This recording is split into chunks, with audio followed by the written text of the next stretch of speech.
تو جو اسے بخشے ویسا ہی ہمیں بھی اپنی دولت بے پایہ میں سے بخش، اور اپنے فضل و کرم سے اس سے بھی کئی گنا زائد عطا کر، اس لیے کہ تیرے فضل کے سوتے خشک نہیں ہوتے اور تیرے خزانے کم ہونے میں نہیں آتے بلکہ بڑھتے ہی جاتے ہیں، اور نہ تیرے احسانات کی کانیں فنا ہوتی ہیں، اور تیری بخشش و عطا تو ہر لحاظ سے خوشگوار بخشش و عطا ہے۔ اے اللہ، محمد صلی اللہ علیہ وآلہ وسلم اور ان کی آل پر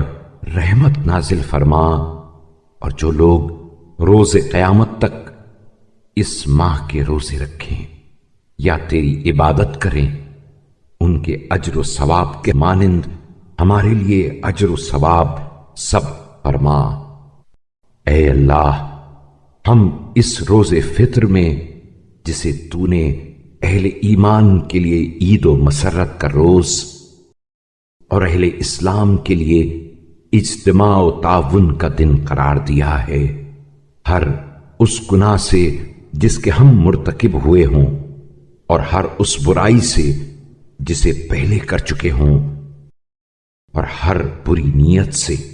جسے دل میں لیے ہوئے ہوں، اس شخص کی طرح توبہ کرتے ہیں جو گناہ کی طرف دوبارہ پلٹنے کا ارادہ نہ رکھتا ہو، اور نہ توبہ کے بعد خطا کا مرتکب ہوتا ہو، ایسی سچی توبہ جو ہر شک و شبے سے پاک ہو۔ تو اب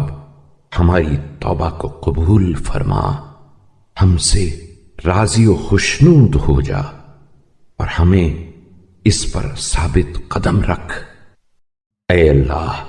گناہوں کی سزا کا خوف اور جس ثواب کا تو نے وعدہ کیا ہے اس کا شوق ہمیں نصیب فرما۔